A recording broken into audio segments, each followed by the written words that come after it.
పంపించిన తర్వాత టెలిమాకస్ ఇంటికి వెళ్తాడు. ఇంటికి వెళ్ళగానే యూరిక్లియా టెలిమాకస్ని చూస్తుంది. అయ్యా టెలిమాకస్, నువ్వు వచ్చావా, మళ్ళీ క్షేమంగా వచ్చావు కదా అని చెప్పి చాలా సంతోషం పడి పెనెలపి దగ్గరికి, తల్లి దగ్గరికి తీసుకెళ్తుంది. తీసుకెళ్ళిన తర్వాత పెనెలపి చాలా సంతోషమవుతుంది కొడుకుని చూసి. ఎందుకంటే ఇతను ఫస్ట్ టైం ప్యాలెస్ వదిలిపెట్టి బయటికి వెళ్ళాడు, ఇన్ని రోజుల తర్వాత మళ్ళీ తిరిగి వచ్చాడు అని చాలా సంతోషపడుతుంది కొడుకుని చూసి. అప్పుడు టెలిమాకస్ అతను వెళ్ళి ఏమేం చేశాడు, ఎవరెవరిని కలిశాడు, ఆ వివరాలన్నీ చెప్తాడు. చెప్పిన తర్వాత ఒడిసియస్ ఇంకా బ్రతికే ఉన్న విషయం, క్యాలిప్సో ఐలాండ్లో బందీగా ఉన్న విషయం, అతను త్వరలోనే ఇక్కడికి రాబోతున్న విషయం, ఇదంతా చెప్తాడు. అప్పుడు పెనెలపికి కాస్త భరోసా పడుతుంది. నా మొగుడు, నా భర్త ఇంకా బ్రతికే ఉన్నాడు అని చెప్పి అనిపిస్తుంది. సరే, ఆ కాలానికి, ఆ టైంకి ఆ రాజభవనం దగ్గరికి ఒక బిచ్చగాడు వస్తాడు. ఆ బిచ్చగాడిని అక్కడ ఉన్న వాళ్ళంతా రాళ్లతో కొట్టి తరిమేస్తారు. ముఖ్యంగా యాంటోనియస్ అతనికి నానా రకాల మాటలన్నీ తిట్టి పంపించేస్తాడు. ఆ బిచ్చగాడు తర్వాత టెలిమాకస్ యొక్క ఆశ్రయంలో లోపలికి వస్తాడు. వచ్చి అతనికి తగిలిన గాయాలు వీటన్నిటికీ ట్రీట్ చేయమని యూరిక్లియాను పంపిస్తే, ఆ యూరిక్లియా ఇతని పాదం చూసి, కాళ్ళు అంటే చికిత్స చేస్తున్నప్పుడు పాదం చూసి గాయం కనిపిస్తుంది. ఇతను ఈ గాయం ఖచ్చితంగా మా ఒడిసియస్కి ఉన్న గాయంలోనే ఉందే అని అనుమానం పడేలోపు ఆ బిచ్చగాడు ఆమెని సైలెంట్గా ఉండమని చెప్తాడు. నువ్వు మాట్లాడొద్దు, నేను సీక్రెట్గా వచ్చాను, రివీల్ చేయొద్దు నా గురించి ఏమేను అని చెప్తే అక్కడ యూరిక్లియాకి చాలా సంతోషం అయిపోతుంది. వెళ్ళి విషయం త్వరగా పెనెలపికి చెప్పేయాలి అని అనిపిస్తుంది. కానీ ఇంకా సమయం కాదు అని చెప్పి ఒడిసియస్ ఆమెను ఆపుతాడు. ఆ తర్వాత ఒడిసియస్ అక్కడ నుండి బయటికి వస్తుంటే దూరం నుండి ఏదో ఒక మొరుగుతున్న సౌండ్ వినిపిస్తుంది. చూస్తే అది ఇతని యొక్క చాలా ప్రియమైన కుక్క ఆర్గాస్. ఆర్గాస్కి ఇప్పుడు దాదాపు 20 ఏళ్ళ పైన అయిపోయి ముసలిదైపోయింది. ఇతన్ని చూసిన వెంటనే ఆర్గాస్ ఇట్లా 4 కాళ్ళు పెట్టి ఇట్లా లేవడానికి ట్రై చేస్తాడు, కానీ ఆ యొక్క శక్తి లేకుండా కిందకి అలానే పడిపోతూ ఉంటాడు. ఆ ఒక హంటర్ డాగ్గా తయారు చేయాలి అని అనుకుని ఉంటాడు ఒడిసియస్. కానీ ఇప్పుడు విధి ఇలా అయిపోయింది. ఆర్గాస్ కుక్క అతని కోసం వెయిట్ చేసి ప్రతిరోజు సముద్రం వైపును చూసి ఆ మాస్టర్ ఇంకా రాలేదే అని అనుకొని ఇప్పుడు కళ్ళ ముందు కనిపించగానే దానికి కళ్ళల్లో ఆనందాశ్రులు వస్తాయి. వెళ్ళి దాన్ని పట్టుకొని కౌగిలించుకోవాలి అని అనిపిస్తుంది ఒడిసియస్కి. కానీ అతను అది చేస్తే బయటపడిపోతాడు కాబట్టి ఏం చేయలేకపోతాడు. దూరం నుండినే అతను కూడా కన్నీటి బొట్లు పెట్టుకొని ఆర్గాస్ని తలుచుకుంటాడు. ఆ దృశ్యం చూసిన ఆర్గాస్ అమ్మయ్య మా ఒక ధ్వని ఇంటికి వచ్చేసాడు అని చెప్పి ఆ సంతోషంలో, ఆ తృప్తిలో కళ్ళు మూస్తుంది, ఇంకా తీయదు. ఆ ఒక రసగంభీరమైన సన్నివేశం ఇది. నాకు తెలిసి మహాకావ్యాల్లో ఒక పెట్టికి, ఒక మాస్టర్కి ఉండే వెరీ లిటిల్ సీన్స్లో ఇది చాలా ముఖ్యమైన ఒక సీన్. ఆ తర్వాత ఆ రోజు రాత్రి అక్కడే ఉంటాడు ఈ బిచ్చగాడు. పెనెలపిని చూస్తాడు. చూసిన వెంటనే భార్య అప్పుడు వెళ్ళినప్పుడు ఎలా ఉందో ఇప్పుడు కూడా అలానే ఉంది. భార్యతో మాట్లాడాలనిపిస్తుంది. కానీ అక్కడున్న యాంటోనియస్ వీళ్ళందరూ యొక్క సన్నాహం ఇంకా అక్కడే ఉంది కాబట్టి ఏం చేయలేక ఆవిడతో చెప్తాడు, ఒడిసియస్ ఖచ్చితంగా త్వరలో వస్తాడు, నువ్వు ధైర్యంగా ఉండమ్మా, అతను మహాశక్తివంతుడు, మహానుభావుడు, నాకు భవిష్యవాణి తెలుసు, నాకు అనేక దేవతలు ఇలా చెప్పారు, ఒడిసియస్ అక్కడ ఉండేవాడంట, ఇక్కడ ఉండేవాడంట అని ఆమెకి కాస్త భరోసా ఇస్తాడు. ఇచ్చిన తర్వాత ఆ రోజు రాత్రి యాంటోనియస్ వస్తాడు. నువ్వు శ్రవుడు ఏదైతే కుట్టుతున్నావో అది నిజం కాదు అని మాకు అర్థమైంది, ఇంకెక్కువ సమయం వ్యర్థం చేసుకుండా మాలో ఒకరిని పెళ్లి చేసుకో అని చెప్పి ఆ రోజంతా పీడిస్తూ ఉన్నాడు యాంటోనియస్. దాన్ని కళ్ళారా చూశాడు ఒడిసియస్. అప్పుడు ఆ రోజు రాత్రి ఇంకా ఆలోచన చేసి ఇన్ని రోజులు జరిగిన కొన్ని శకునాలన్నీ చూసిన తర్వాత పెనెలపికి ఒక ఐడియా వచ్చింది. ఒడిసియస్ది ఒక ధనస్సు ఉండేది, మీకు గుర్తుంటే మనం ఇంతకుముందు చెప్పుకున్నాం. అది అపోలో దేవత ఓరటీస్కి ఇస్తే అతని దగ్గర నుండి ఒడిసియస్కి వచ్చింది. ఒకానొకప్పుడు స్పార్టా నగరానికి వెళ్తున్నప్పుడు అక్కడ ఒక చిన్న బాబుని కాపాడటంతో ఆ ధనుస్సు అతని చేతికి వచ్చింది. దానికి వింటినరి కట్టి బాణం సంధించే ఒక శక్తి కేవలం ఒడిసియస్కి మాత్రమే ఉంది, ఇంకెవరికీ లేదు. ఇది తెలిసిన పెనెలొపి ఇప్పుడు ఇది సమయం అని చెప్పి ఆ మహాధనుస్సు చేతికి తీసుకొని స్వయంవరం ఏర్పాటు చేస్తుంది. ఎవరైతే ఈ విల్లుని ఎక్కుపెడతారో, ఎవరైతే దీన్ని వింటినరి కట్టి 12 యాక్సెస్ పెట్టుంటారో, ఆ axis of the axis అని అంటాం కదా, దాని ద్వారా బాణం ఎవరైతే సంధిస్తారో అలాంటి వాళ్ళనే నేను పెళ్లి చేసుకుంటాను అని చెప్పి స్వయంవరం పెడుతుంది. మార్నింగ్ ప్రతి ఒక్క రాజు వస్తాడు, వాళ్ళ యొక్క పరాక్రమం చేయాలి, రుజువు చేపియాలి అని చెప్పి. ఆ ధనుస్సుని ఎత్తడానికి కూడా ఎంతోమందికి కాదు, ఎత్తిన వాళ్ళకి వింటినరి కట్టడం చేత కాదు, అందరూ అక్కడే పడిపోతూ ఉంటారు. అక్కడికి ఆ బిచ్చగాడు వస్తాడు. బిచ్చగాడు వచ్చి ప్రతి ఒక్కరూ ట్రై చేసి పడిపోతున్నది చూస్తాడు. చూస్తూ ఉంటాడు. టెలిమాకస్ దూరం నుండి చూస్తున్నవాడు అస్త్రాలన్నీ దాపెట్టేసి ఉంటాడు. సో అందరిది ఒక టర్న్ అయిపోయిన తర్వాత ఆ బిచ్చగాడు వస్తాడు. వచ్చి అతను అంటాడు, నేను ప్రయత్నిస్తాను అని చెప్పి ఎవరి యొక్క ప్రయత్నం లేకుండా, ఎవరు ఆపకుండా అతనే వెళతాడు. వెళ్ళి ఆ ధనుస్సు చేతిలో పట్టుకుంటాడు. మా వల్లే కాలేదు, ఇతని వల్ల ఏమవుతుంది అని అనుకుంటే ఆ ధనుస్సుని చేతిలో పట్టుకొని దాన్ని పైకి ఇలా పెట్టి వింటినరి కట్టి బిగించి బాణం తీసుకొని ఆ 12 యాక్సుల మధ్యలో నుండి, ఆ యాక్స్ ఐస్ నుండి బాణం వెళ్ళేటట్టు బాణం అనుసంధించాడు. అందరూ అక్కడ ఉన్న వాళ్ళంతా దిగ్భ్రమైపోయారు. అసలు ఎవరి ముసలివాడు అని చెప్పి అనుకున్నారు. 12 యాక్స్ నుండి బాణం బయటకు వచ్చేలోపు ఇతని నిజ స్వరూపం అందరికీ కనిపించింది. ఒడిసియస్గా కనిపించాడు అందరికీ.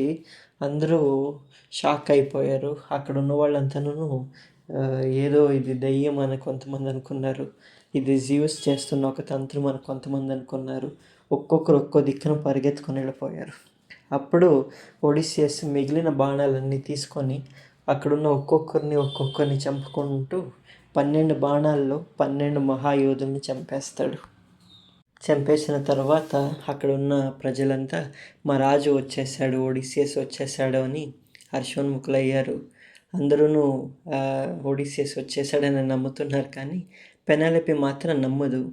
ఆమెకి ఇంకా కన్ఫర్మ్ చేసుకోవడానికి కాలం కావాల్సి వస్తుంది. ఆ రోజు రాత్రి ఒడిసియస్ పెనెలొపితో మాట్లాడుతున్నప్పుడు ఆమె అనేక ప్రశ్నలు అడుగుతుంది. నువ్వు నిజంగా నా భర్తవేనా, ఇన్ని రోజులు ఎక్కడున్నావు ఏంటి, అవన్నీ అడుగుతున్నప్పుడు అప్పుడు ఒడిసియస్ ఈవిడ కోసం తయారు చేసిన ఆ ఒలివ్ ట్రీ బెడ్ గురించి చెప్తాడు.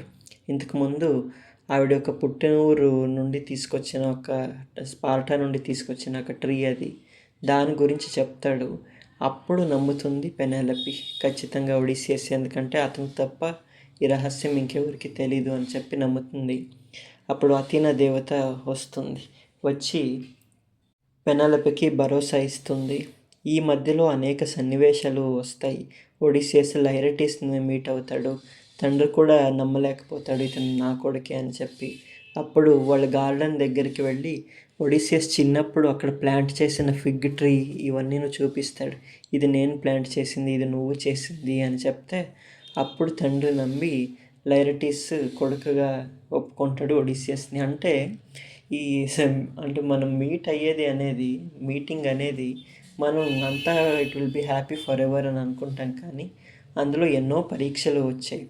సీతమ్మని రాముడు అంత యుద్ధం అయిపోయిన తర్వాత మీట్ అవ్వాల్సిన సమయం వచ్చినప్పుడు డైరెక్ట్గా వెళ్ళి కౌగిలించుకోలేదు. ఈ అగ్ని పరీక్ష ఇవన్నీ వచ్చినప్పుడు చూస్తాము. ఇక్కడ ఒడిస్సీ విషయంలో కూడా అదే జరిగింది. ఒడిసియస్కి ఎన్నో పరీక్షలు పెట్టింది పెనెలొపి, తండ్రి కూడా ఎన్నో పరీక్షలు పెట్టాడు. కానీ ఆర్గోస్ లాంటి ఒక మూక జీవి మాత్రం చూసిన వెంటనే కనిపెట్టింది, ఇతను మా మహారాజా ఒడిసియస్ అని చెప్పి. అథీనా దేవత వచ్చి ఒడిసియస్ని పెనెలొపిని ఆశీర్వాదం చేసే దగ్గర ఈ కావ్యం ముగిస్తుంది. కానీ పరిశిష్టంగా ఈ కావ్యం ఇంకా ముందుకు వెళుతుంది. ఒడిసియస్ ఇంటికి వచ్చి మళ్ళీ మహారాజు పదవి తీసుకొని అతను రాజ్యమంతా చెక్కబెట్టిన తర్వాత అతను చాలా దూరం వెళ్ళి అతని యొక్క తప్పులకి ప్రాయశ్చిత్తం చేసి వస్తాడు. ఎందుకంటే అతను అనేక మంది వీరుల్ని చంపేశాడు ట్రోజన్ యుద్ధంలో. తర్వాత ఇక్కడ షూటర్స్ ఎవరైతే వచ్చారో, అంటే పెనెలొపెని పెళ్లి చేసుకోవడానికి, వాళ్ళందరూ ఇతని సైనికుల యొక్క బిడ్డలే అయి ఉంటారు. ఇతనితో పాటు ఫైట్ చేసిన వాళ్ళ యొక్క బిడ్డలే అయి ఉంటారు ఎంతోమంది. సో చాలామందిని ఇలా చంపేశాను కాబట్టి అతనికి ప్రాయశ్చిత్తం చేసుకుంటాడు. తర్వాత అతని యొక్క సైనికులకి కూడా ప్రాయశ్చిత్తం చేసి ఆ పాతాళ లోకంలో ఎవరెవరిని అయితే చూశాడో వాళ్ళందరికీ కూడా ఉత్తర క్రియలన్నీ చేస్తాడు. చేసి నేను ఈ ఉపన్యాసం ప్రారంభం చేసేటప్పుడు ఆ మూల గ్రీక్ పద్యాన్ని తీసుకొని పాడాను. ఇప్పుడు చిట్ట చివరి పద్యం నేను గ్రీక్ భాషలో కాకుండా దాని ఎగ్జాక్ట్ సంస్కృత అనువాదం పాడతాను. డక్టైలిక్ హెగ్జామీటర్ ఒక అక్షరం కూడా చేంజ్ కాకుండా సంస్కృతంలో అనువాదం చేస్తే ఎలా ఉంటుంది అనేది ఆ చిట్ట చివరి పద్యం పాడతాను. ఏవ మతాహ తవ మాహ మహేశ్వరితురాత్మ విభాస సోపితతేతి ముదా విజహార వచశ్చ తదీయం స్వార్థవమేవ తయా ఘటితః సమయస్తుతయోత పవేశ మేంతరవేష విభావసురరాట్ సుతయాపి సువిత్సురవేష అని అలా ఎండ్ అవుతుంది ఈ ఒడిస్సీ కావ్యం. సురరాట్ సుతయాపి అంటే, సురరాట్ అంటే ఆ జ్యూస్ దేవరాజు సుతయాపి అతని యొక్క కూతురు అథీనా వచ్చి ఏవ మతాహ తవ మాహ మహేషు అక్కడ ఉన్న వాళ్ళకందరికీ రాజీ చేసింది. 10 ఏళ్ల నుండి ఇక్కడ ఈ అంతఃపురంలో ఉండి పెనెలొపెకి పెట్టిన బాధ, 20 ఏళ్ళ నుండి వీళ్ళిద్దరూ అనుభవించిన విరహానికి ఇప్పుడు వాళ్ళకి సుఖమైన కాలం వచ్చింది. ఇంక ఇప్పటి నుండి దేవుళ్ళందరూ కలిసి వీళ్ళకి మళ్ళీ కష్టం కలిగనీయకుండా ఉండని అనే ఒక భరోసా దగ్గర ఈ కావ్యం ఎండ్ అవుతుంది. కాబట్టి నేను ఈ ఉపన్యాస సరణికి పూర్ణాహుతి ఇక్కడ చేస్తున్నాను. ఈ మహాకావ్యం, ఒడిస్సీ మహాకావ్యం మనకి అనేక పాఠాలు నేర్పుతుంది. ఒక వ్యక్తి యొక్క పట్టుదల గురించి, నిరంతరమైన శ్రమ గురించి, ఎంత దెబ్బ పడినా కూడా తర్వాత పైకి లేచి ప్రయత్నం చేసే ఒక పటిమ గురించి, ప్రాణాలకి భయపడకుండా వెళ్ళే ఒక బుద్ధి గురించి, బుద్ధి యొక్క కుశలాగ్ర బుద్ధి గురించి, అతిథి సత్కారం చేయడం గురించి, అలానే ఒక ఇంటి మీద ధ్యాస, మాతృదేశం మీద ధ్యాస, దాని మీద ఉన్న ఒక తీవ్రమైన వాంఛ, అలానే అహంకారం చెప్పే ఒక పాఠం, ఇలా అనేక విషయాల గురించి మనకు నేర్పిస్తుంది. ప్రధానంగా ఇది చెప్పేది మాతృభూమికి ఉండే ఒక ఏమంటారు కనెక్షన్, తర్వాత పరివారానికి అంటే ఫ్యామిలీకి ఉండే కనెక్షన్. జనని జన్మభూమిశ్చ స్వర్గాదపి గరీయసి అని అంటాం కదా, ఆ శ్రీరాముని వాక్యం ఈ యొక్క కావ్యానికి ఒక సినాప్సిస్ అని చెప్పవచ్చును. ఇక్కడ మనకి మనుషులకి ఎంతైనా కానీ at the end of the day we need to go home. పనంతా అయిపోయిన తర్వాత ఇంటికి వెళ్ళాల్సిందే.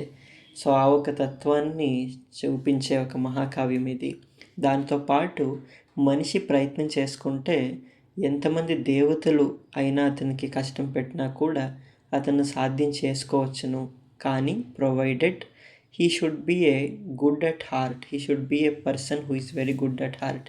అలాంటి ఒక వ్యక్తికి దేవతలు సైతం దిగివచ్చి సహాయం చేస్తారు. ఎలా అయితే అథీనా దేవత ఇతనికి సహాయం చేసిందో, ఒక మంచి మనసున్న వ్యక్తికి చిదానంద కళావాణిం వందే చంద్రకళాధరం నైర్మల్య తారతమ్యేన బింబితాం చిత్తవిత్తేషో అని అన్నట్టు, అలాంటి ఒక మంచి మనసు కలిగిన వ్యక్తికి దేవతలు కూడా దిగివచ్చి సహాయం చేస్తారు.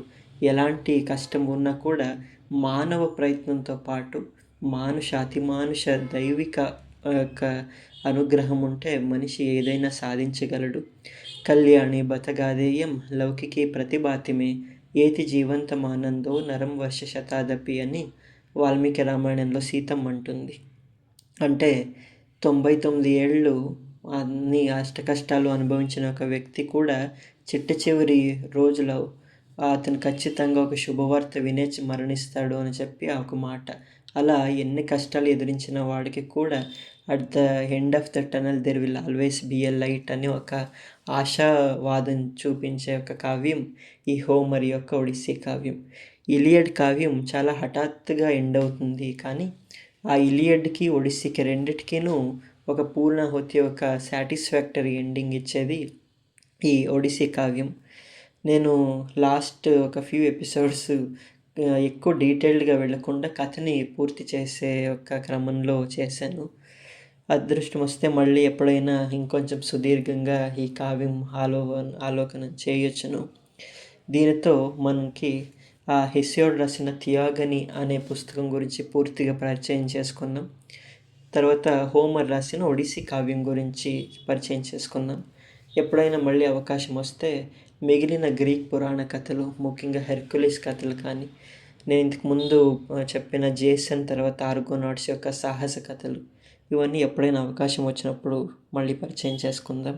ఇక్కడి వరకు ఈ యొక్క ఉపన్యాస సరణిని వింటూ ఎవరైనా వచ్చారు అని అంటే వాళ్ళకి నా ధన్యవాదాలు.